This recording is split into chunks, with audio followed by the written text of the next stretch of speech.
Stand back. He doesn't belong in this picture. My aunt's words sliced through the air, sharp as a razor. Just like that, with a single sentence spoken with such cold certainty, my son Elijah was excluded from our family portrait. The room went silent. 30 pairs of eyes shifted uncomfortably, looking anywhere but at us. And in that moment, I felt a familiar pain resurface, the pain of never quite belonging.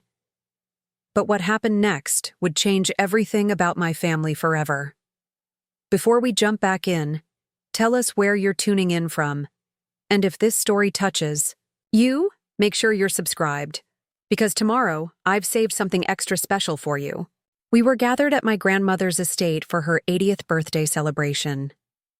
The sprawling Victorian house in Oakridge, Connecticut, had been in our family for generations. The walls were lined with portraits of Prestons dating back to the Civil War, all of them sharing the same distinctive features: auburn hair, sharp cheekbones, and what my grandmother called the Preston green eyes. Features that I had inherited proudly. Features that my son Elijah didn't have. Elijah stood beside me, his dark eyes wide with confusion, clutching something in his pocket so tightly his knuckles had turned white. At 12 years old, he was old enough to understand rejection, but too young to deserve it. He looked up at me, silently asking what he'd done wrong, and my heart shattered into 1,000 pieces. The family had assembled in the grand parlor, arranged meticulously by height and importance, another one of Grandmother Agatha's traditions. The professional photographer was adjusting his equipment, while my cousin Sophia, always the family favorite, directed everyone to their places. I had positioned Elijah slightly in front of me, my hands on his shoulders, when Aunt Patricia stepped forward. "Madeline," she said, using my full name the way she always did when she was about to say something particularly hurtful. "This is for blood Prestons only. Stand back, Elijah. This is family." Family. The word hung in the air like a physical thing. Grandmother Agatha, seated regally in the center, didn't contradict her. Neither did my brother Thomas or any of my cousins. Just uncomfortable silence and averted gazes. My Uncle Richard coughed and muttered something about getting on with it. The message was clear. Elijah, my beautiful, brilliant boy whom I'd raised alone for 12 years, wasn't family. I felt the familiar burn of tears threatening to spill over, but I refused to let them see me cry. Not again. Not after everything. I tightened my grip on Elijah's shoulders, ready to walk out and never return, when he gently pulled away from me. "It's okay, Mom," he whispered, but I could see the hurt in his eyes, the slight tremble of his lower lip. Then, with a calm that belied his years, he reached into his pocket and pulled out a folded piece of paper. "Before I go, I think everyone should see this." The atmosphere in the room shifted. Curious glances were exchanged. Grandmother Agatha leaned forward slightly in her chair, her imperious facade cracking just enough to reveal interest. The photographer lowered his camera, sensing that something significant was unfolding.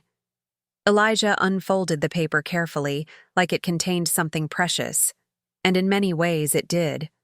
It contained the truth, a truth that would unravel decades of family secrets and force the Prestons to confront the lie they had built their precious legacy upon.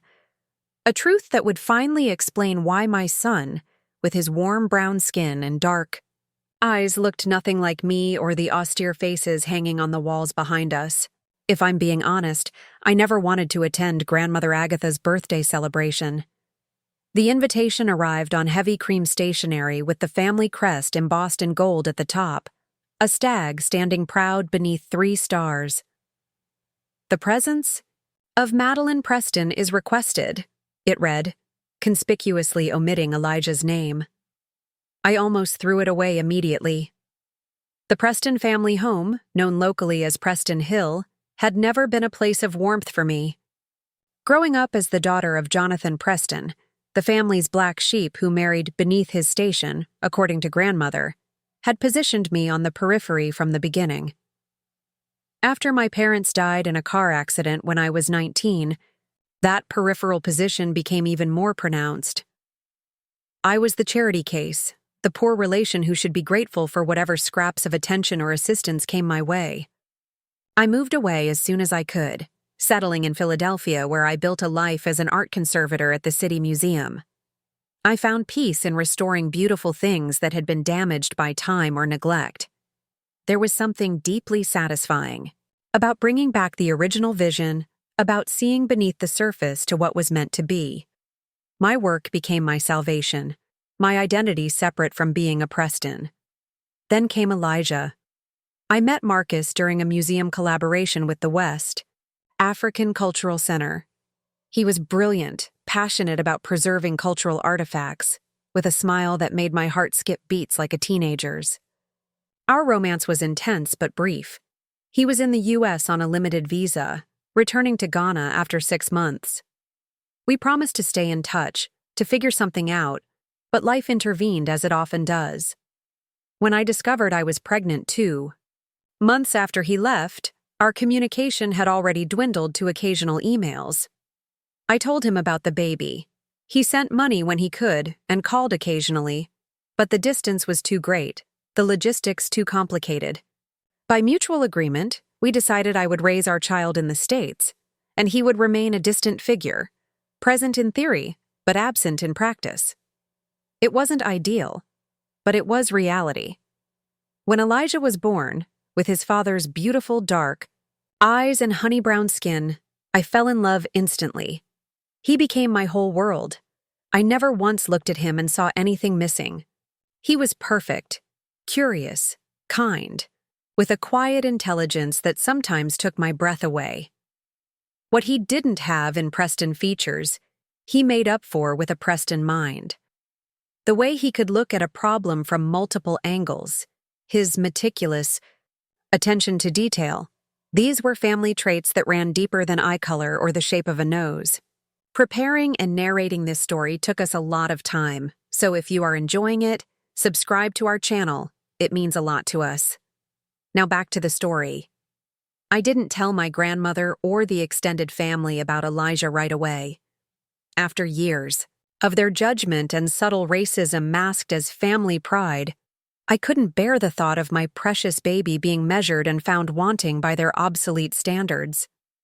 So I stayed away, sending obligatory Christmas cards and responding politely but vaguely to inquiries about my life. It wasn't until Elijah was 5 that grandmother Agatha learned of his existence, and only because my cousin Sophia spotted us at a children's museum during her visit to Philadelphia. The phone call that followed was predictably uncomfortable. "I understand you have a child," grandmother said, no preamble or pleasantries. "Yes," I replied. "A son. His name is Elijah." "And the father?" "Is not in the picture." A heavy pause followed, loaded with unasked questions. "I see," she finally said, though I knew she didn't see it all.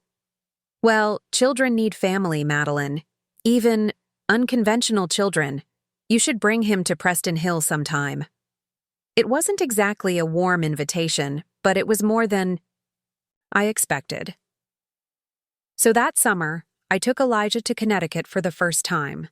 The visit was strained, with grandmother examining Elijah like he was a curious specimen rather than a child.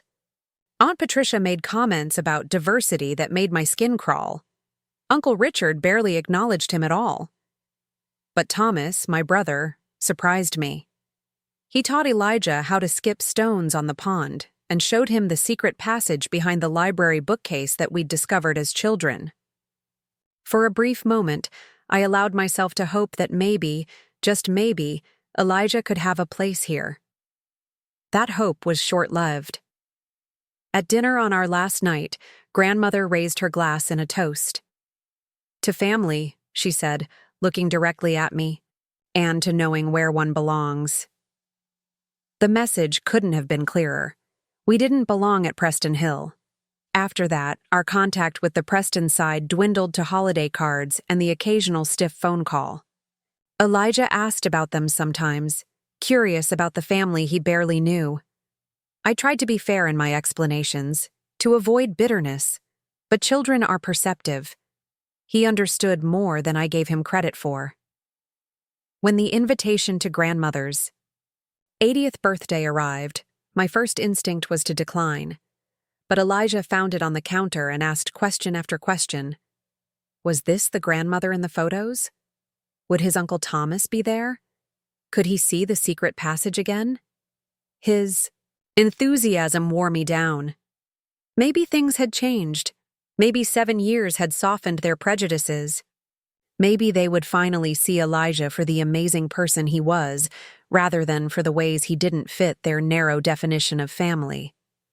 I should have known better. The moment we arrived at Preston Hill, I felt it. The subtle shift in atmosphere, the quick glances, the whispered comments behind hands.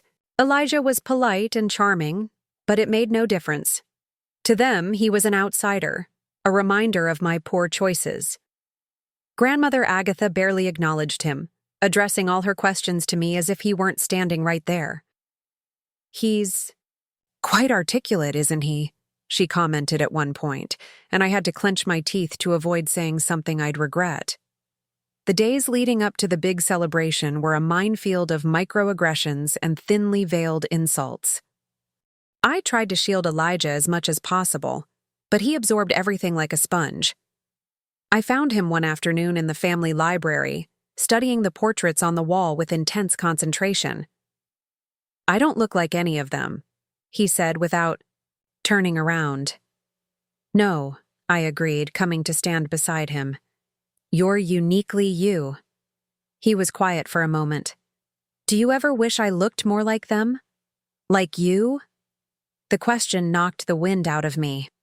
"Never," I said fiercely, turning him to face me. "Not for a single second. You are exactly who you are meant to be, Elijah. Never doubt that." He nodded, but I could see the wheels turning behind his eyes. The seed of doubt had been planted, not by me, but by the environment we were in. A house full of pictures of people who all looked alike, all except for him. That night, I found him sitting cross-legged on his bed, going through an old wooden box he'd discovered in the attic with Thomas's permission. It was filled with family memorabilia, old letters, postcards, small trinkets from various Preston adventures. "Mom, look at this," he said, holding up a faded photograph. "Who's this man? He looks kind of like Uncle Thomas, but different." I took the photo, and my heart skipped a beat. It showed a young man in his 20s, standing by a motorcycle. He had the Preston auburn hair and green eyes, but his features were softer, his smile wider and more genuine than any expression I'd seen on my relatives' faces. "That's Charles Preston," I said. "My father's brother, your great-uncle. He died before I was born." "What was he like?" "I don't know much about him. He wasn't talked about often. I think he and grandfather didn't get along." Elijah took the photo back, studying it with interest. "He has a nice smile, like he was actually happy, not just posing." I couldn't help but smile at his observation. "Yes, I think you're right." Little did I know that this simple discovery would set in motion a chain of events that would bring long-buried Preston secrets to light. Because Elijah, with his curious mind and his outsider's perspective, saw things the rest of us had missed. He noticed patterns, inconsistencies in the family narrative. And he wasn't constrained by the unspoken Preston rule: some things are better left unexamined. The day of grandmother's birthday party arrived with all the pomp and circumstance one would expect from the Prestons. The house was filled with flowers, caterers bustled about the kitchen, and relatives I hadn't seen in years arrived in luxury cars with expensive gifts. Elijah and I dressed carefully, he in a crisp blue suit that made him look older than his 12 years, me in a green dress that matched my eyes, a subtle reminder of the Preston blood I carried. We made it through the luncheon and the toasts without incident. Elijah charmed my second cousin Beatrice, who taught linguistics at Yale, with his questions about her research. Even Uncle Richard seemed impressed when Elijah correctly identified the artist of a landscape painting in the dining room. For a brief, shining moment, I thought we might actually be accepted. Then came time for the family portrait. Everyone. "Gather in the parlor," called Sophia, who had appointed herself event coordinator. "Family portrait in 5 minutes." As we assembled, I felt a growing tension in the air. Thomas caught my eye across the room, his expression apologetic. He knew what was coming. Grandmother sat in her chair of honor, straight-backed and regal despite her years. Aunt Patricia and Uncle Richard flanked her, with their children and grandchildren arranged around them. Thomas stood off to the side, still unmarried and childless at 42. I guided Elijah toward an empty space near the back, hoping we could blend in without incident. That's when Aunt Patricia stepped forward with those fateful words. "Stand back. He doesn't belong in this picture." The silence that followed Aunt Patricia's declaration was deafening.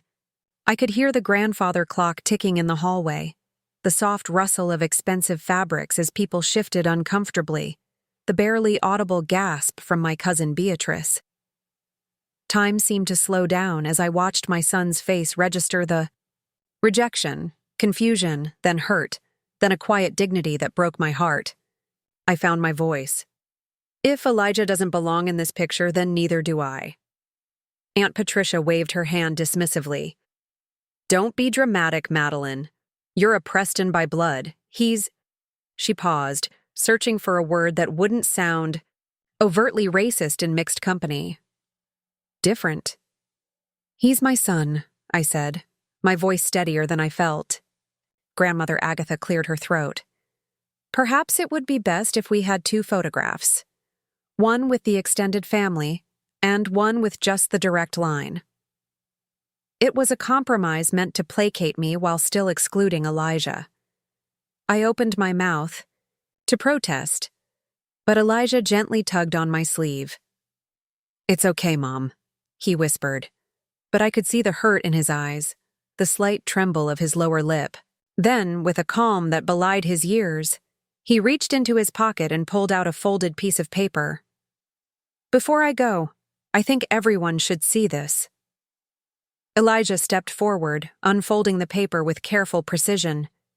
It was the photograph he'd found in the attic, the one of great-uncle Charles with his motorcycle and genuine smile. But there was something else with it now, something I hadn't seen before. A letter, yellowed with age, the handwriting faded but still legible. "I found this behind the photo," Elijah said, his voice carrying clearly through the silent room. "It was stuck to the back. I think it's important." Grandmother Agatha leaned forward, her imperious facade cracking just enough to reveal alarm. "That's private family business, boy. Give it here." But Elijah stood his ground.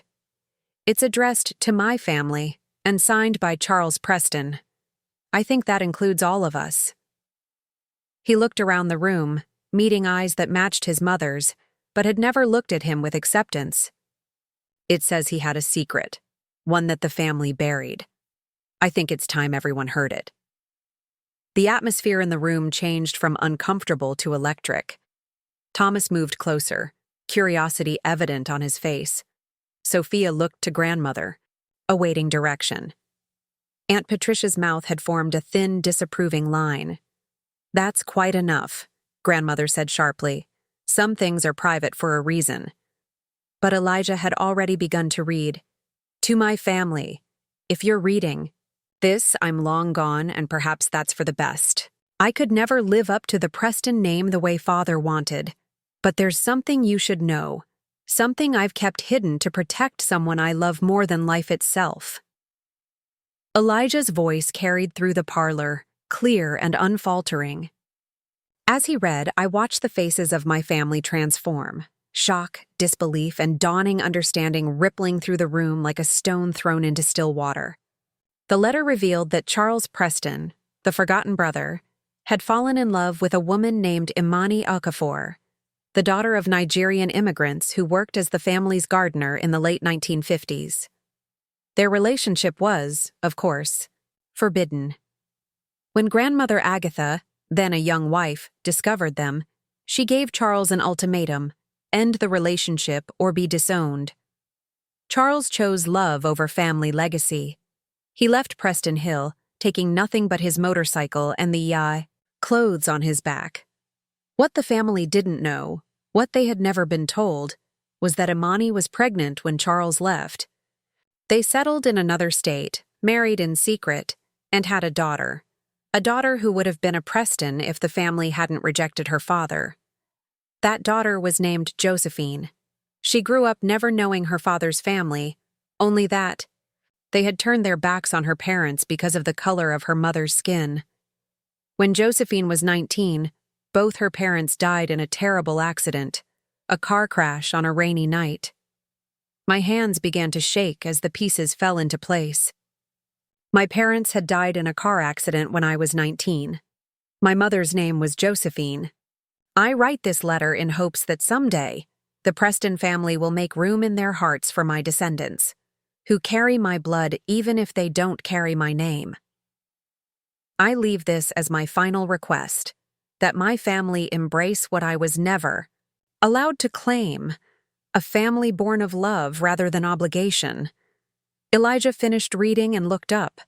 The silence now was different, heavier, loaded with implications. All eyes turned to me, seeing me truly for perhaps the first time. Then they shifted to Elijah, who suddenly didn't look so different anymore. He was Charles Preston's great-grandson, with every right to be in that family portrait. Grandmother, Agatha, had gone pale, her hands gripping the arms of her chair. "Where did you find this?" she demanded, but her voice had lost its authority.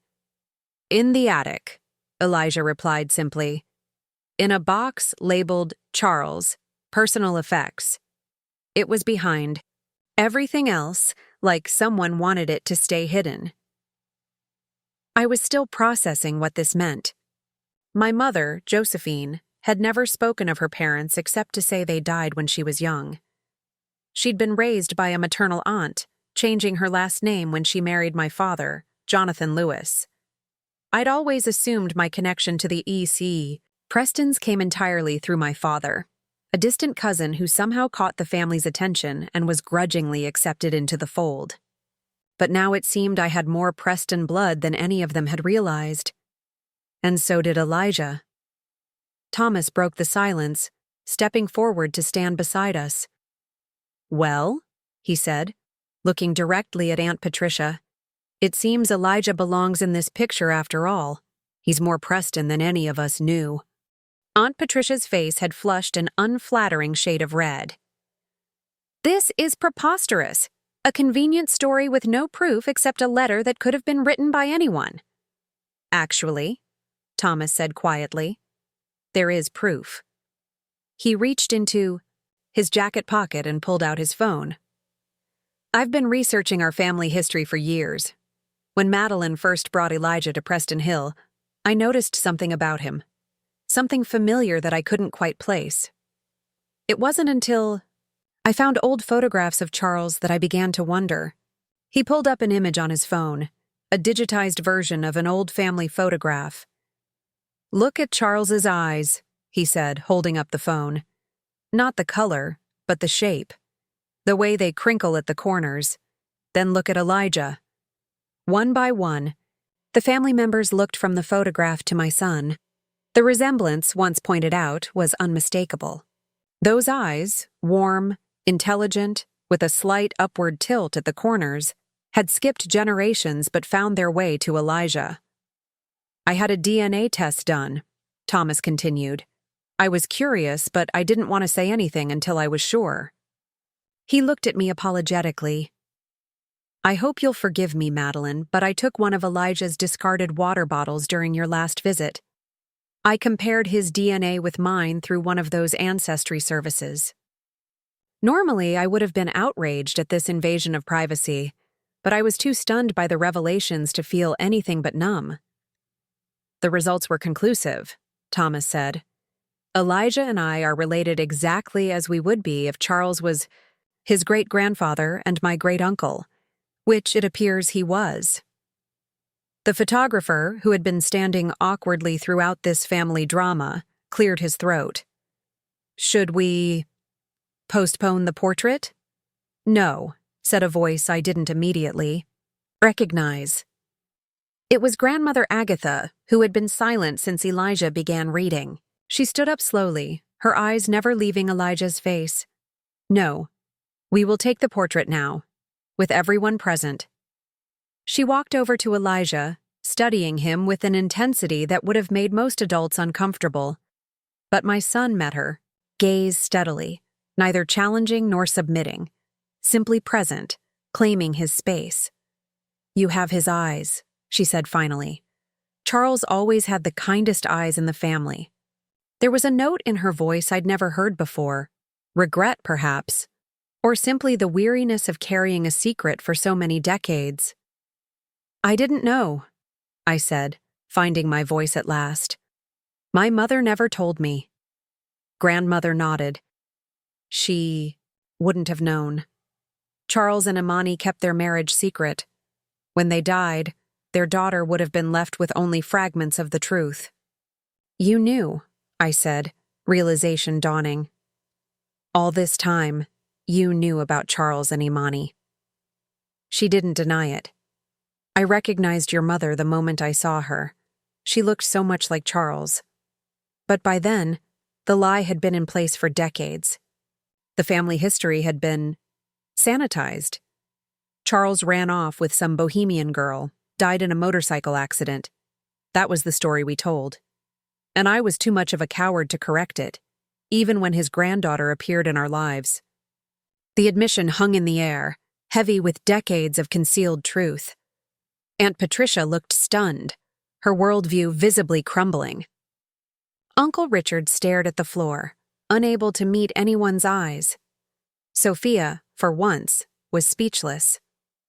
"So," Grandmother said, turning to the photographer, "we will take the portrait now, with my entire family." She placed her hand on Elijah's shoulder, guiding him to stand beside her chair, the position of honor usually reserved for the eldest Preston son. "Here, I think. Yes, this is right." The photographer, to his credit, adapted quickly to the changed circumstances. He arranged the rest of the family around Grandmother and Elijah, placing me on his other side. As we prepared for the photograph, I felt a strange mixture of emotions, vindication, certainly, but also sadness for all the years of connection my son and I had been denied. After the portrait was taken, the family dispersed in small, whispering groups. The revelation had shaken the Preston Foundation in ways that would take time to process. Grandmother asked Elijah and me to join her in the library, her private domain where serious family discussions had always taken place. The library hadn't changed since my childhood. Walls of leather-bound books, the faint smell of pipe tobacco that lingered decades after my grandfather's death, the massive desk where family judgments had been handed down for generations. But something had shifted. The power dynamics had altered, perhaps irreversibly. Grandmother took a seat not behind the desk, but in one of the comfortable armchairs by the fireplace, gesturing for us to sit across from her. She looked smaller somehow, more human than I could ever remember seeing her. "I owe you both an apology," she said, the words clearly unfamiliar on her tongue. "Especially you, Elijah. You should have been welcomed from the beginning." Elijah, always more gracious than anyone had a right to expect from a 12-year-old, simply nodded. "Thank you, great-grandmother." The title seemed to catch her by surprise, but she recovered quickly. "I would like to know you better," she said. "Both of you. I've wasted too many years on pride and outdated thinking." I wanted to be angry with her. Part of me was, but another part saw an old woman facing the consequences of choices made decades ago, trying in her limited way to make amends. "We'd like that," I said carefully. "But things need to change, not just with us. but with how this family operates. The secrets, the prejudice, the obsession with appearances. It's toxic. Grandmother looked at me with new respect, as if truly seeing me for the first time. "You sound like Charles," she said. "He never hesitated to speak truth to power, even when that power was his own family. It cost him dearly." She turned to Elijah. "Your great-grandfather was a brave man. The bravest Preston I've ever known." "Braver than me?" Elijah asked, a hint of mischief in his eyes. Grandmother actually smiled, a real smile that reached her eyes. "Perhaps not. What you did today took considerable courage." "I just wanted to belong," Elijah said simply. "You do belong," she replied. "More than some of us who have taken it for granted." Our conversation was interrupted by a knock at the door. Thomas entered, carrying a dusty wooden box, the same one from which Elijah had retrieved the photograph and letter. "I thought you might want this," he said, placing it on the coffee table between us. "It's everything of Charles's that wasn't. Destroyed or given away. Father wanted it all burned, but Mother couldn't bring herself to do it, so it was hidden away instead." Grandmother reached for the box with trembling hands.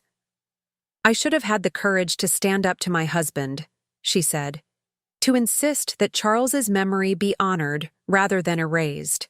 Another failing to add to my list." "It's not too late," I said, surprised by my own words. "His story can still be told, his legacy acknowledged." "Yes," she agreed, "starting today." We spent the next hour going through the box together. Photographs, letters, trinkets from Charles's travels with Imani. Each item revealed a piece of a man who had chosen love over legacy, authenticity over acceptance. By the time we finished, I felt I knew my great-uncle better than many of the living relatives moving about the house. When we emerged from the library, the atmosphere in the house had changed. Word had spread. Some relatives looked uncomfortable, others curious. A few approached Elijah directly, seeing him with new eyes, asking questions about his interests and abilities with a genuine curiosity that had been absent before. Aunt Patricia avoided us entirely, retreating to an upstairs bedroom with a migraine. Uncle Richard made a stiff apology that sounded rehearsed but was at least an effort. Sophia, ever the social weather vane, had already adjusted her behavior to treat Elijah with the deference due to grandmother's newly discovered great-great-grandson. That evening, as the birthday celebration continued with dinner and dancing, Elijah moved through the crowd with a new confidence. He no longer tried to make himself smaller or less noticeable. He claimed his space, engaged in conversations, even corrected Great-Uncle William on a point of historical fact, something no child had dared do in living memory. I watched him from across the room, pride swelling in my chest. My beautiful, brilliant boy had found his voice and his place, not by conforming to the Preston mold, but by breaking it open and creating space for himself just as he was. Thomas joined me, handing me a glass of champagne. "He's remarkable," he said, nodding toward Elijah. "You've done an amazing job raising him." "Thank you," I said, meaning it. "And thank you for the research you did. Without it, he would have found a way," Thomas said confidently. "That boy has more Preston determination than the rest of us combined. And he's using it for good, which is more than I can say for many of us." I sipped my champagne, watching as grandmother beckoned Elijah to her side, introducing him to some distant cousins who had just arrived. "Will things really change?" I asked. "Or will the family revert to type once the shock wears off?" Thomas considered this. "Some things will change, some people won't. But the truth is out now, and that matters." He paused. "Charles deserved better. So did your mother. So did you and Elijah. Maybe this is the universe's way of balancing accounts." Later that night, as I helped Elijah pack for our return to Philadelphia the next day, he seemed contemplative. "What are you thinking about?" I asked, folding his dress shirt carefully. Great Uncle Charles, he said. Do you think he'd be happy about what happened today? I sat on the edge of the bed, patting the space beside me. When Elijah joined me, I put my arm around his shoulders. I think he'd be incredibly proud of you, I said. You stood up for yourself, but you also stood up for him and his love story. You gave him back his place in the family. Elijah leaned against me. I wish I could have known him. In a way, you do know him, I said. Through his letters and photographs. Through the stories we'll make sure are told from now on. And through the parts of him that live on in you, not just your eyes, but your courage and your heart. He was quiet for a moment. Mom? Yes? I'm glad I found that letter. But even if I hadn't, even if they never accepted me, I'd still be okay, because I have you. I hugged him tightly, tears pricking my eyes. And you always will. As we finished packing, there was a knock at the door. It was Grandmother Agatha, looking exhausted, but somehow lighter than I'd ever seen her. May I come in? She asked, uncharacteristically tentative. I nodded, and she entered, carrying a small velvet box. Elijah, I have something for you, she said. Something that belongs to you by right. She opened the box, revealing an antique signet ring with the Preston crest. This was Charles's, she explained. He left it behind the night he departed. It's been in the family safe ever since. Elijah's eyes widened. For me? For you, she confirmed. It may not fit yet, but you'll grow into it. She placed the box in his hands. Charles would want you to have it, a tangible reminder that you are, and always have been, a Preston. Elijah slipped the ring on his finger. It was far too large, of course, but he held his hand up, admiring the way the crest caught the light. Thank you, he said solemnly. Grandmother nodded. There's something else, she said, turning to me. Madeline, I've instructed my lawyers to amend my will. Preston Hill will come to you upon my passing, with the understanding that it will eventually pass to Elijah. It's time the house belonged to someone who truly values what family means. I was speechless. Preston Hill had always been destined for Uncle Richard or his son, the direct male line. For Grandmother to change this centuries-old tradition was unprecedented. But, I began. No arguments, she interrupted. My mind is made up. Charles should have had his share of the family legacy. Since he can't receive it, it should go to his descendants. Her expression softened slightly.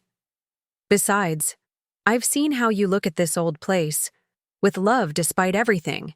You understand its value beyond the financial. After she left, Elijah and I sat in stunned silence for a few moments. Does this mean we'll live here someday? He asked finally. I don't know, I admitted. That's a decision we'd make together when the time comes. I smiled at him. But it does mean you'll always have a place here. A place where you belong. That night, I lay awake long after Elijah had fallen asleep, thinking about belonging and identity, about secrets and truths, about the courage it takes to claim your space in a world that tries to keep you in your place. My son had taught me more about standing my ground than decades of Preston pride ever had. Tomorrow we would return to our life in Philadelphia, to our small apartment filled with books and art and love. But we would return different, more complete, more connected to our past, more certain of our future. And when we came back to Preston Hill, as I now knew we would, it wouldn't be as outsiders seeking acceptance, but as rightful heirs claiming our legacy. All because my brave, beautiful boy had the courage to pull a faded letter from his pocket and change our family forever. The journey back to Philadelphia the next day was different from any trip we'd taken before. Elijah sat beside me in the passenger seat, Charles's signet ring hanging from a chain around his neck until he grew into it. Every so often, his fingers would reach up to touch it, as if confirming it was real, that everything that had happened, at Preston Hill wasn't just a dream. I kept stealing glances at him as I drove, marveling at the transformation that had taken place. It wasn't just the newfound confidence in his posture or the slight lift of his chin. It was something deeper, a certainty about his place in the world that no child of 12 should have to fight for, but that my son had claimed for himself. "Why do you keep looking at me?" he asked finally, catching me mid-glance. "Just proud?" "Of you," I said simply. He smiled, that wonderful smile that lit up his entire face. "I'm proud of us," he replied, with a wisdom that caught me off guard. When we arrived home, our apartment felt smaller somehow, not in a claustrophobic way, but as if our story had outgrown the space we'd carved out for ourselves. The familiar bookshelves lined with my art history texts and Elijah's fantasy novels, the kitchen table where we'd shared thousands of meals, the worn sofa where we'd built pillow forts when he was younger, all of it was exactly as we'd left it. But we were different. That evening, as we unpacked and settled back into our routine, my phone buzzed with text messages. Thomas, checking to make sure we'd arrived safely. Cousin Beatrice, asking if Elijah might be interested in a book about Nigerian history she'd found. Even Grandmother Agatha had managed to figure out texting, sending a formal but warm message expressing her hope that we would visit again soon. "They're really trying," Elijah observed, reading over my shoulder. "Some of them are," I agreed. Aunt Patricia and Uncle Richard remained conspicuously silent, but their absence from our lives had never bothered me much before, and bothered me even less now. Later that night, after Elijah had gone to bed, I sat at the kitchen table with a glass of wine, scrolling through photos of the weekend on my phone. There we were in the family portrait. Elijah standing proudly beside Grandmother, Agatha, me just behind him. For the first time in a Preston family photograph, we both looked like we belonged. I paused on a candid shot Thomas had captured. Elijah examining Charles's ring, his face illuminated by the warm library light. Grandmother watching him with an expression I'd never seen on her face before. It was tender, almost reverent, as if she was witnessing something miraculous. In a way, she was. Miracles come in many forms.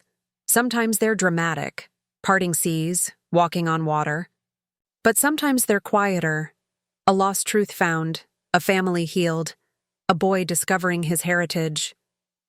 A miracle is simply the impossible made possible, and that's exactly what had happened at Preston Hill. My phone buzzed with a new email notification. The sender's name made my heart skip. Marcus Adeyemi, Elijah's father. We'd maintained sporadic contact over the years, mostly for Elijah's sake. I sent photos and updates about school achievements. Marcus replied with voice messages for Elijah and the occasional gift shipped from Ghana. It wasn't ideal, but it was the reality we'd crafted from difficult circumstances. Distance, both geographical and emotional, had defined their relationship. I opened the email, curious what had prompted him to reach out now.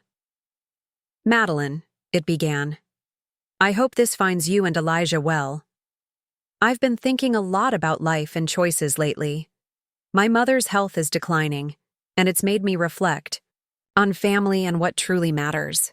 I've received a job offer from the University of Pennsylvania's anthropology department, a 2-year visiting professorship starting this fall. Before I accept, I wanted to know how you and Elijah might feel about me being closer. Not to disrupt the life you've built, but to be more present for our son if you're both open to it. Please let me know your thoughts when you have time. With respect and care, Marcus." I sat back, stunned. After 12 years of long-distance parenting, Marcus was considering moving to Philadelphia. The timing was uncanny, coming just as Elijah had discovered his maternal heritage. Now his paternal side might become more accessible too. I didn't know how to feel. Part of me was apprehensive. Our carefully constructed life had worked because we'd had clear boundaries and expectations. Another part recognized what this could mean for Elijah. the chance to know his father beyond occasional video calls, and birthday packages. I decided not to respond immediately or mention it to Elijah until I'd processed my own emotions. This was too important to handle reactively. The next morning was Monday, which meant back to our regular routine. Me to the museum, Elijah to school. At breakfast, he seemed preoccupied, pushing his cereal around the bowl rather than eating it. "Everything okay?" I asked. He looked up, hesitant. "Do you think I could tell my friends about being a Preston and great-uncle Charles and everything?" The question took me by surprise. "Of course you can. It's your story, too." "What if they don't believe me? About a rich family and a big house in Connecticut?" I understood his concern. We'd lived modestly in our Philadelphia neighborhood. Elijah attended a progressive public school where most families were middle class at best. The Preston wealth. And history would seem like a fairy tale to many of his friends. "The truth is always believable," I said. "You have the ring, the photographs, but more importantly, you know who you are now. Whether others believe it doesn't change that." He nodded, considering this. "I think I want Trevor to know at least. He's always talked about his family tree project and how he can trace his ancestors to Ireland. Now I have a story too." "You've always had a story," I reminded him gently. "On both sides. Your father's family in Ghana has a rich history too." "I know," he said, "but now I have more pieces. It makes the picture clearer." At that moment, watching my son articulate his thoughts about identity and belonging with such clarity, I made a decision about Marcus's email. Elijah deserved the opportunity to know all parts of himself, Preston, Adiemi, and the unique combination that made him who he was. After dropping Elijah at school, I headed to the museum where I'd worked as a conservator for the past decade. The Philadelphia Museum of Art had been my sanctuary, a place where history and beauty were preserved with care and reverence. Much like I'd tried to preserve Elijah's sense of self-worth in a world that didn't always value children who looked like him. My boss, Dr. Eleanor Winters, noticed my distraction as I prepared a 19th-century landscape for restoration. "You seem 1,000 miles away," she observed, leaning against my workbench. "Everything all right with Elijah?" Eleanor had been more than a boss over the years. She'd been a mentor and friend, offering flexibility when I needed it for Elijah's sake, and encouragement when single parenthood felt overwhelming. "He's fine. Better than fine, actually." I hesitated, then decided to share. "We just found out some surprising things about my family history. It's good news, but it's a lot to process." Eleanor smiled. "Family history has a way of sneaking up on us, doesn't it? My grandmother didn't tell anyone she was Jewish until she was in her 70s. Spent decades hiding it out of fear, then couldn't bear to take the secret to her grave." "How did your family handle it?"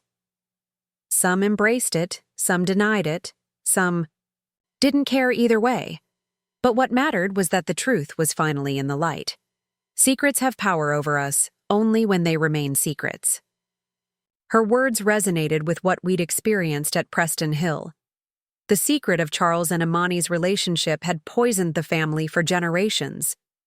Now that it was exposed, healing could begin.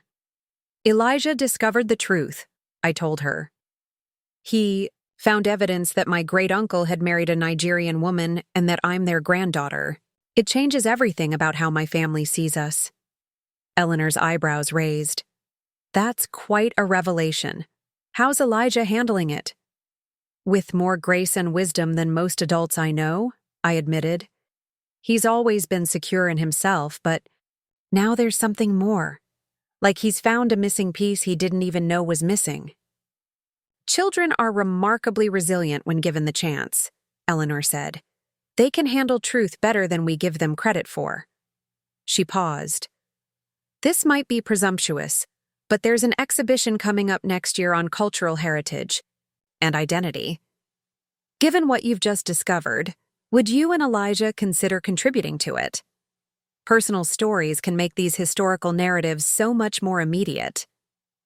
The idea intrigued me. I'll think about it. Talk to Elijah. No pressure, she assured me. Just something to consider.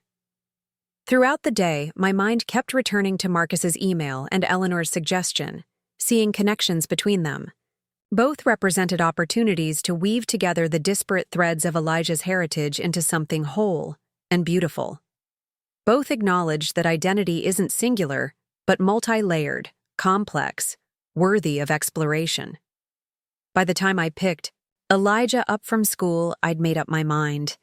We would approach this new chapter in our lives with the same courage Elijah had shown at Preston Hill, facing truth head-on, embracing complexity, finding strength in our full story rather than just the parts that were convenient or comfortable. "How was school?" I asked as he climbed into the car. "Good," he said. "I told Trevor about Connecticut. He wants to see the ring tomorrow." "And how did that feel, sharing your story?" Elijah considered this. "Good. Like I wasn't hiding anymore." He looked at me curiously.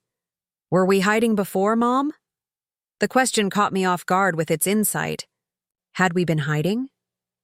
Not intentionally, perhaps, but by omission, by accepting the limitations others placed on us, by not questioning the narrative we'd been given. "I think sometimes we accept the boundaries others create for us," I said carefully. "We didn't have all the information before. Now we do, and that gives us choices we didn't know we had." He nodded, seeming satisfied with this answer. "What's for dinner?" I smiled at the swift change of subject. No matter how profound the philosophical revelation, a 12-year-old boy's thoughts were never far from food. "I thought we might try something new," I said. "There's a West African restaurant that opened near the museum. We could explore your father's culinary heritage for a change."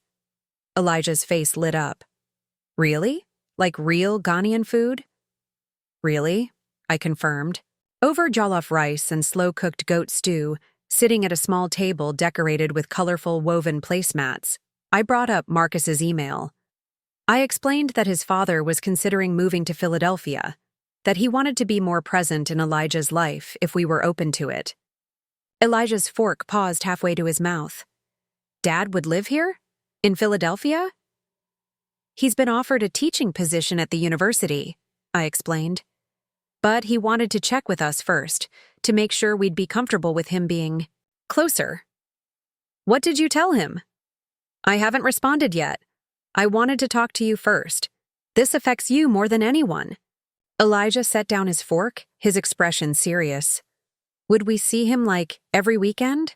Would he come to my games? Would we have to split holidays?" I realized he was thinking about his school friends with divorced parents who navigated complex custody arrangements. "No, sweetie.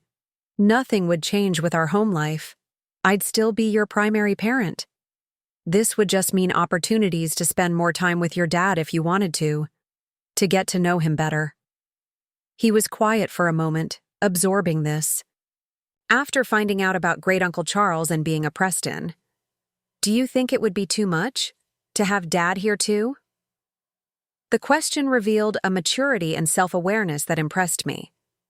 Elijah wasn't just thinking about what he wanted, but about what he could handle emotionally. "I think it might actually help," I said thoughtfully.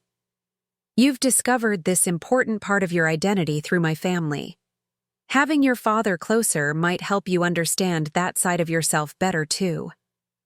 "A complete picture," he said, echoing our conversation from that morning. "Exactly, but only if you're ready for it. If you'd rather wait, or if you prefer things as they are, that's completely okay too." Elijah picked up his fork again, taking a bite of spicy rice as he considered. "I think," he said finally, "I think I'd like to try. To have Dad closer. Not all at once, but to see what it's like." "Then that's what we'll do," I assured him. "We'll take it slowly, set boundaries that feel comfortable for everyone. Over dessert, sweet fried plantains with homemade ice cream, Elijah surprised me with another question. "Mom, Do you think Grandmother Agatha really wants us to live at Preston Hill someday? Or was she just trying to make up for before? I considered how to answer honestly without undermining the significance of Grandmother's gesture. I think she meant it, I said. But I also think it was her way of acknowledging a wrong that can never fully be righted. Charles and Imani should have been welcomed at Preston Hill. Your mother and I should have grown up knowing that side of our heritage. The house is symbolic. It represents acceptance and inclusion that came too late for them, but not too late for us. So we don't have to decide right now? Definitely not, I assured him. It's something to think about for the future. Our life is here in Philadelphia for now. He looked relieved. Good, because I don't want to leave my school, or my friends, or your job that you love. We're not going anywhere, I promised, except maybe back to Preston Hill for visits occasionally, if you want to. I'd like that, he said. I want to learn more about Great-Uncle Charles, and spend more time with Uncle Thomas. He said he'd teach me to sail on the lake next time. The fact that Elijah could look forward to returning to a place where he'd been so deeply hurt spoke volumes about his capacity for forgiveness and growth. He wasn't holding on to resentment or anger, emotions that would have been entirely justified. Instead, he was focusing on the connections he'd made, the family members who had embraced him, the possibilities that had opened up. Later that evening, after Elijah had finished his homework and gotten ready for bed, I found him sitting cross-legged on his bedroom floor, carefully arranging items in a small wooden box, a miniature version of the one that had held Charles's possessions. "What's this?" I asked, sitting on the edge of his bed. "My heritage box," he explained, "for important things that tell my story." He showed me the contents, Charles's ring on its chain, the photograph of Charles with his motorcycle, a small, carved elephant his father had sent from Ghana years ago, a seashell we'd found on our first trip to the ocean, his first-place science fair ribbon. "These are all important parts of who you are," I observed. He nodded. "There's room for more, too. As I learn more things, find more pieces." I was struck by the wisdom in his approach, creating a tangible repository for his evolving identity, acknowledging that it wasn't fixed but growing, not singular but multifaceted. "You know," I said, "the museum is planning an exhibition on cultural heritage and identity next year. My boss wondered if we might want to contribute to it in some way, given what we've discovered." Elijah looked up, interested. "Like telling Great-Uncle Charles's story?" "That could be part of it, but it would be your story too. How you discovered your heritage, what it means to you." He considered this. Would other kids see it? Kids who maybe don't know their whole story yet? "Yes, I think many children and families would visit." "Then I want to do it," he said decisively. "So they know it's never too late to find out who you really are." As I tucked him in that night, kissing his forehead as I had every night since he was born, I felt a profound sense of gratitude for this remarkable child who approached life with such openness and courage, for the truth that had been revealed at Preston Hill, even for the painful moments that had led to that revelation, Aunt Patricia's cruel exclusion, the family's initial rejection, because without them, Elijah might never have pulled that letter from his pocket and changed all our lives. "Mom?" Elijah said sleepily as I turned to leave. "Yes, sweetheart?" "I'm glad I'm a Preston, but I'm more glad I'm your son." Tears pricked my eyes. "That's the best part of my story, too," I told him. "Being your mom." After he fell asleep, I sat at the kitchen table and composed my response to Marcus. I kept it simple and honest. Yes, we would welcome him to Philadelphia. Yes, Elijah was open to building a closer relationship. Yes, we could work together to create something healthy and positive for our son. I mentioned the recent discoveries about my family history, explaining that Elijah was in a period of connecting with his heritage on multiple fronts. The timing of Marcus's potential move seemed fortuitous rather than complicated. I hesitated, before sending, rereading to ensure the tone was right. Not too eager, not too cautious.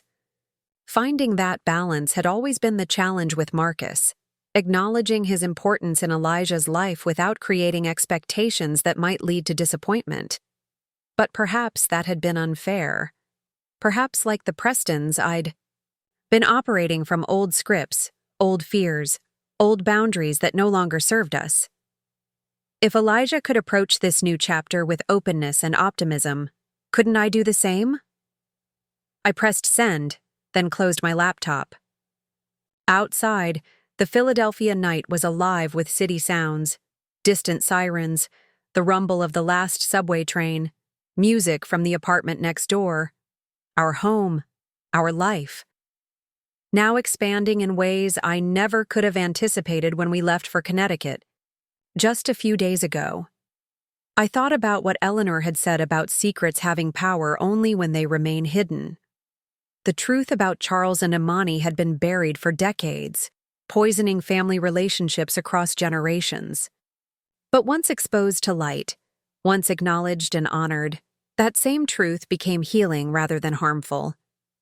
There was a lesson there, not just for the Prestons, but for all of us. Hiding parts of ourselves, our history, our identity, our truth, doesn't protect us. It diminishes us. Elijah instinctively understood what many adults never learn, that wholeness comes from integration, not compartmentalization, from embracing all the pieces of our story, even the complicated ones, especially the complicated ones. As I got ready for bed, I found myself thinking about Preston Hill, not with the old mixture of longing and resentment I'd carried for years, but with a new perspective. It wasn't just a symbol of exclusion anymore.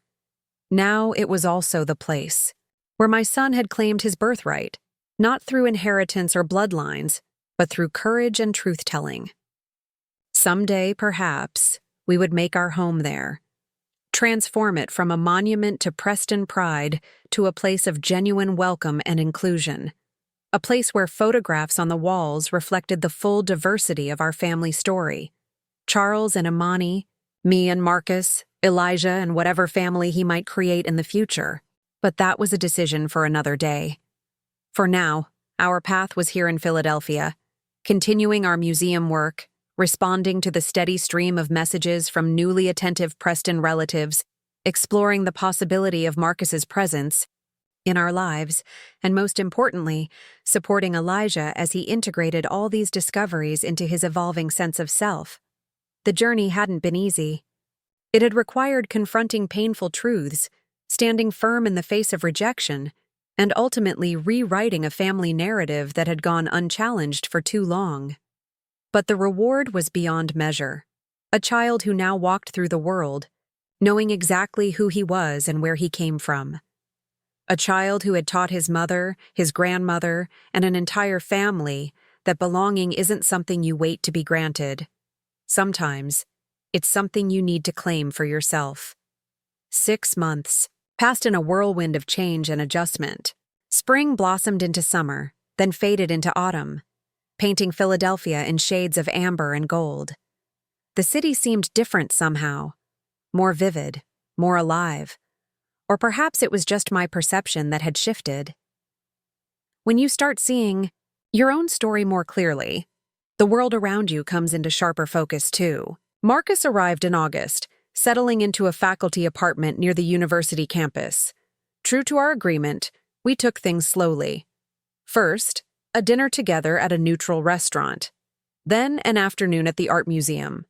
Eventually, weekend outings, where Marcus and Elijah spent time together while I worked on restoration projects or simply enjoyed rare moments of solitude. It wasn't always smooth. There were awkward silences, cultural misunderstandings, moments when the weight of 12 years of distance felt insurmountable. Marcus had his own way of parenting, more formal, more structured than my approach. Elijah sometimes returned from their outings quiet and contemplative, processing the differences between us. "Dad wants me to call him Father," he told me, one evening as we prepared dinner together. "He says that's the respectful way in Ghana." "And how do you feel about that?" I asked, carefully keeping my tone neutral. Elijah shrugged, chopping carrots with the precise technique Marcus had taught him. "It feels weird, but also kind of special, like we have our own thing." I nodded, recognizing this as progress. Elijah finding ways to connect with his father that were uniquely theirs, different from but not in competition with our relationship. Meanwhile, the Preston side of the family continued their own evolution. Thomas visited us in Philadelphia, bringing more of Charles's belongings that he'd convinced grandmother to release from the Preston Hill archives. Beatrice sent books on Nigerian history and culture, along with old family photographs she'd discovered in a university collection. Even Sophia made an effort, inviting Elijah to her son's birthday party when she was in Philadelphia on business. Aunt Patricia remained, the holdout, maintaining a frosty distance, but her absence felt less significant now that we were surrounded by family members who genuinely wanted to know us, to include us, to make amends for lost time. Grandmother Agatha called weekly, her formerly imperious tone gradually softening into something approaching warmth. She was especially interested in Elijah's academic achievements, sending him books and educational materials with handwritten notes of encouragement. When his science project on genetic inheritance won the regional competition, she had flowers delivered to our apartment with a card that read simply, "Charles would be proud, as am I." As for me, I found myself in a period of unexpected professional growth. The discovery of my connection to Charles and Imani had sparked a new direction in my conservation work. With Eleanor's encouragement, I began specializing in African artifacts, learning techniques for preserving objects that carried cultural significance across continents and generations. "You're bringing something unique to this work," Eleanor observed as I carefully restored a ceremonial mask from West Africa. "Personal insight that goes beyond technical skill." She was right. Understanding my own mixed heritage had given me a deeper appreciation for objects that existed at cultural crossroads, things that told complex stories of migration, adaptation, and resilience. I approached each piece not just as an artifact to be preserved, but as a vessel of identity, carrying memories and meanings across time and space. In October, as red and gold leaves carpeted Philadelphia's streets, we received an invitation that would set in motion the next chapter of our journey. Grandmother Agatha was hosting a special event at Preston Hill, the dedication of a new family archive room that would house Charles and Imani's story, along with other previously suppressed aspects of Preston history. "Your presence is not just requested but essential," the invitation read, addressed equally to me, Elijah, and, surprisingly, Marcus. "This dedication represents our family's commitment to honoring our complete legacy, including the parts we once tried to erase." Elijah was immediately enthusiastic. "Can we go? Please? I want to see what they've done with Great-Uncle Charles's things." I was more hesitant. Our last visit to Preston Hill had been transformative but traumatic. The thought of returning stirred complicated emotions. Marcus, whom I'd shown the invitation during one of our now regular co-parenting discussions, offered an unexpected perspective. "In my culture, reconciliation is not just personal, it's communal," he said, his academic tone softened by genuine concern. "When a family recognizes a wrong and takes concrete steps to address it, participation in that process is both an honor and an obligation." I considered his words. "You think we should go?" "I think Elijah deserves to witness this. Acknowledgement of his heritage," Marcus replied. "And I would be honored to accompany you both, if you're comfortable with that."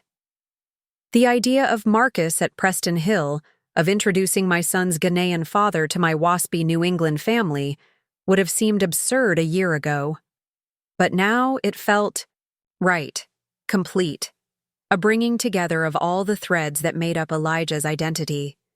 Yes, I decided, we'll all go.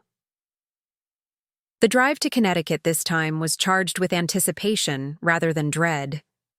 Elijah sat in the back seat, alternating between reading a book on West African history a gift from Marcus, and pointing out landmarks he remembered from our previous trip. Marcus followed in his own car, having arranged to meet us at Preston Hill for the ceremony. "Do you think Aunt Patricia will be nice this time?"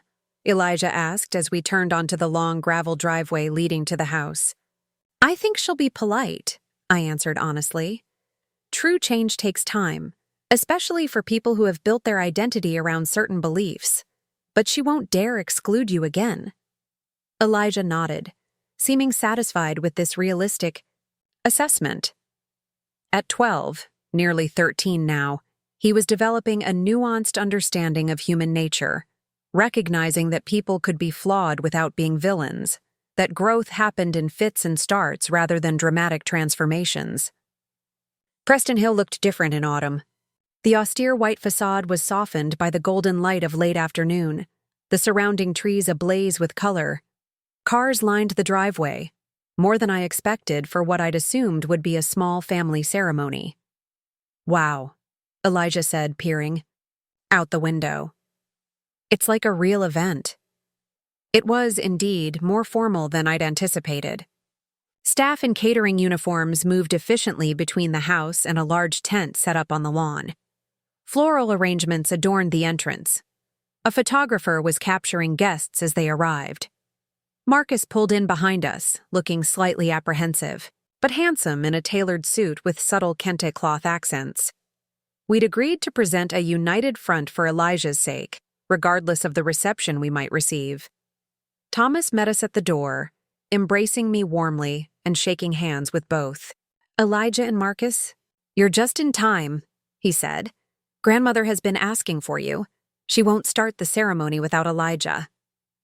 He led us through the house, now transformed with fresh flowers and updated furnishings that somehow managed to honor the historic architecture while feeling less oppressively traditional. The walls, once dominated exclusively by portraits of stern-faced Preston ancestors, now included photographs and artifacts representing a broader family narrative. Most striking was a large, newly commissioned portrait hanging in a place of honor in the main hall, Charles and Imani on their wedding day, standing beneath a flowering tree, their expressions radiating a joy that transcended the black and white medium. It was based on a small, faded photograph found among Charles's possessions, now enlarged and restored to prominence. Elijah stopped before it, transfixed. "They look happy," he said simply. "They were," came a voice behind us. Grandmother Agatha approached slowly, leaning on an elegant cane that hadn't been part of her ensemble during our last visit. Despite everything they faced, they chose happiness. It's a lesson I learned too late in life. She embraced Elijah with genuine affection, then extended her hand to Marcus with formal courtesy. "Dr. Adeyemi, thank you for coming. Your presence honors us."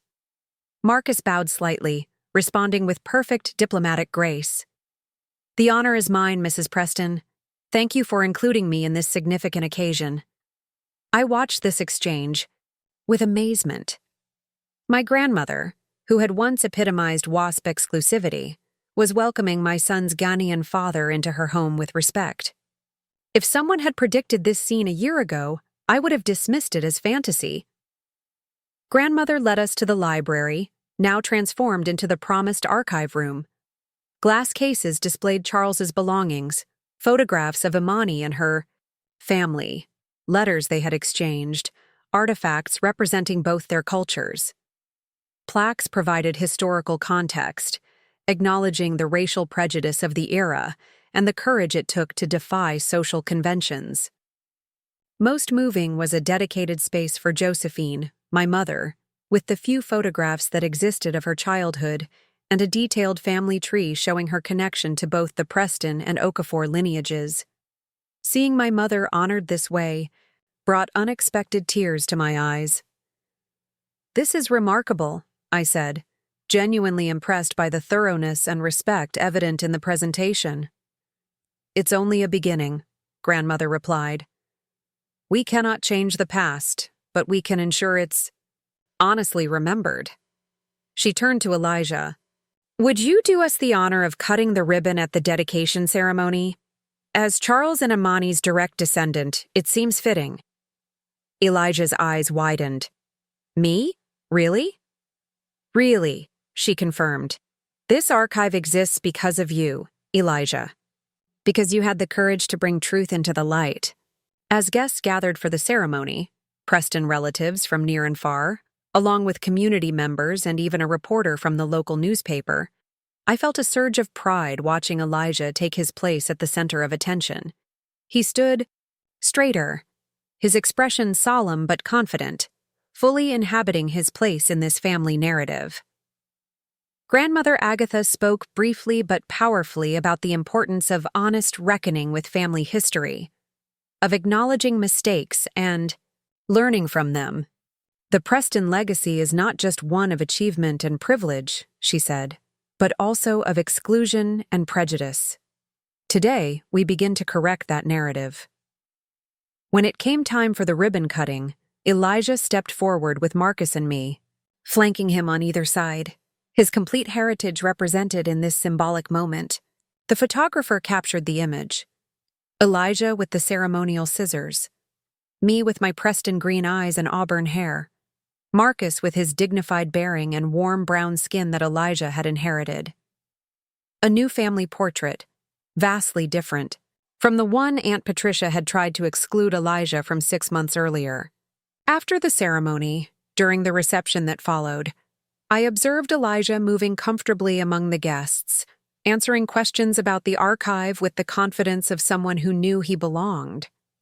Marcus engaged in deep conversation with Thomas about historical preservation techniques.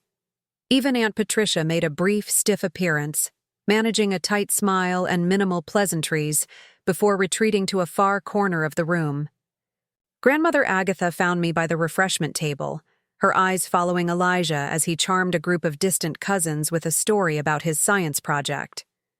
"He's extraordinary," she said. "A true Preston in all the ways that matter." "He's himself," I replied. "That's what makes him extraordinary." She nodded slowly. "I've been thinking about what you said during your last visit, about this family's obsession with appearances and bloodlines. You were right, of course. We've valued the wrong things for generations." She sipped her tea. "I can't undo the damage done to Charles and Imani, or to your mother, or to you. But perhaps with Elijah, we can begin anew."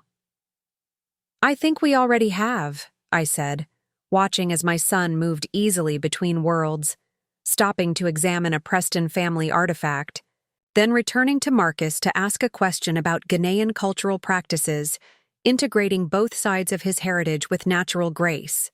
Later that evening, after most guests had departed, we gathered in the newly dedicated archive room, just our immediate family. Me, Elijah, Marcus, grandmother, and Thomas. Elijah had been quiet for the past hour, observing more than participating, which usually meant he was processing something important. "What are you thinking about?" I asked him, as we stood before the display of Charles and Imani's wedding photograph. "I was just wondering," he said slowly, "what they would think of all this, if they would be happy or sad, or maybe both." It was a profound question, one I had been pondering myself.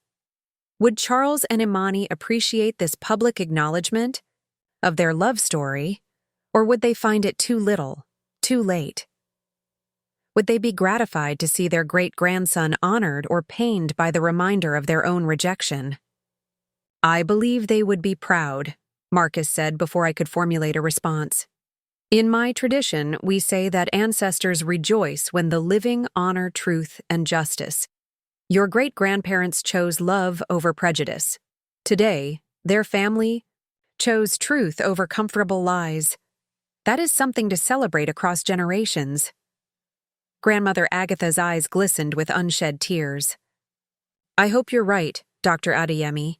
I would like to think Charles knows we're trying to make amends, however belatedly." "The best amends we can make," Thomas added, "is to ensure their story isn't forgotten again. That future generations of Prestons understand that our family's strength comes from all our branches, not just the ones that fit some arbitrary ideal. Elijah listened to this exchange with thoughtful intensity. Then he reached into his pocket, the same gesture I made 6 months ago, but this time with very different purpose. "I brought something I want to add to the archive," he said, producing a small item wrapped in tissue paper. "If that's okay." "Of course," Grandmother assured him. "What is it?" Elijah carefully unwrapped the object, a small, carved wooden figure of a man and woman standing side by side, their forms simple but expressive, united in a single piece of wood. Father, helped me carve it," he explained with a quick glance at Marcus, who nodded encouragingly. "It's in the Ghanaian tradition, but I used wood from a tree on Preston property that Uncle Thomas sent me. So it's both sides together, like me." The simplicity and symbolism of the gesture left us all momentarily speechless. Elijah had created a physical representation of his dual heritage, a bridge between worlds that had once seemed irreconcilable. "It's perfect," I managed finally, my voice thick with emotion. "Indeed," Grandmother agreed. "It will have a place of honor in the archive." That night, Elijah stayed in the room that had been designated as his at Preston Hill, a space he had helped redecorate during our occasional visits over the past months, filling it with books and artifacts that reflected his diverse interests and heritage. Marcus was given the guest suite down the hall, while I returned to my childhood room, now updated but still hauntingly familiar. As I prepared for bed, there was a soft knock at my door. Expecting Elijah, I was surprised to find Grandmother Agatha instead, looking frailer in her dressing gown than she ever allowed herself to appear in public. "May I come in?" she asked with uncharacteristic hesitancy. I nodded, gesturing to the sitting area by the window. She lowered herself carefully into a chair, arranging her cane beside her. "I wanted to speak with you privately," she began. Today was important, the public acknowledgement of Charles and Imani's place in our family, but there are more personal amends I need to make. I sat across from her, waiting. After decades of emotional distance, this vulnerability from her was unexpected and somewhat disarming. "When you brought Elijah here for the first time, I saw immediately that he was exceptional. But I allowed old prejudices to blind me to what should have been obvious, that he is a Preston in every way that matters." She paused, gathering herself. "More importantly, I failed to recognize what you have accomplished as his mother. The young woman I dismissed has raised a remarkable child, created a successful career, and shown more grace under pressure than I ever managed in my 80 years. The acknowledgement, so long withheld, so desperately needed during my younger years, brought a lump to my throat. "Thank you," I said simply, knowing she would understand the depth of emotion behind those 2 words. "I won't insult you by asking for forgiveness," she continued. "Some mistakes leave marks that never fully heal. But I want you to know that I see you now, Madeline. Truly see you. And I am prouder than I can express to call you my granddaughter." In that moment, something shifted between us, not erasing the past but creating space for a different future. The walls I had built against her rejection began to crumble, not all at once, but enough to let in the possibility of genuine connection. We talked late into the night, not as matriarch and subordinate, but as 2 women with a shared history and a mutual love for the remarkable boy sleeping down the hall.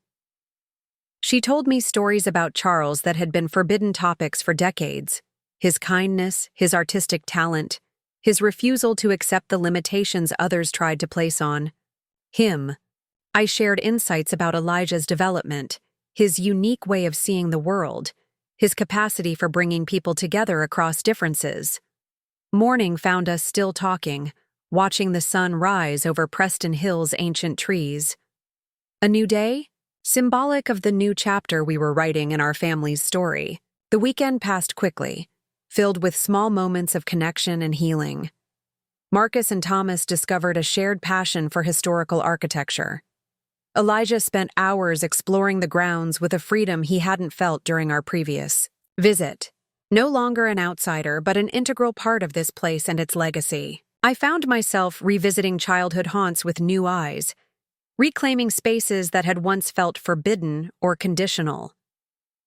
When it came time to leave, the goodbyes were genuinely warm, without the tension and unspoken resentments that had characterized our departure 6 months earlier.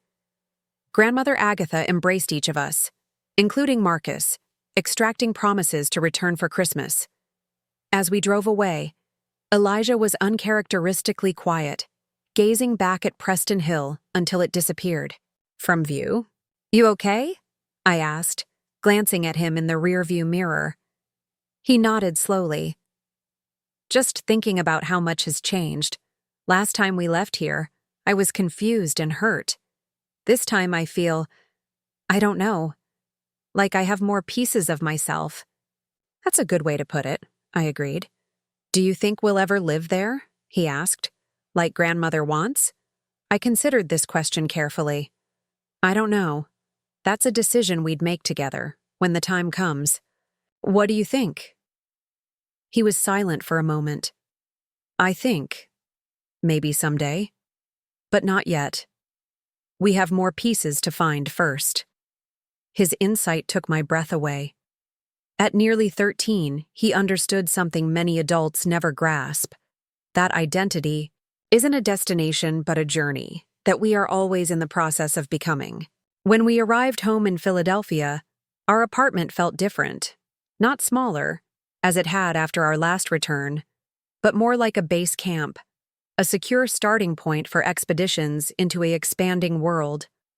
The space was filled with new treasures, copies of photographs from the Preston archives, books from grandmother and Thomas, a traditional kente cloth wall hanging that Marcus had given Elijah. That evening, as we settled back into our routine, I found Elijah updating his heritage box, carefully adding the program from the archive dedication alongside Charles's ring and the carved elephant from Marcus. "This is getting full," he observed. "I might need a bigger box soon." "That's a good problem to have," I told him. "It means your story is growing." He smiled, that wonderful smile that lit up his entire face. "Everyone's story is bigger than they think. Some people just don't know how to look for the missing pieces." As I kissed him goodnight, I marveled at the wisdom in those words.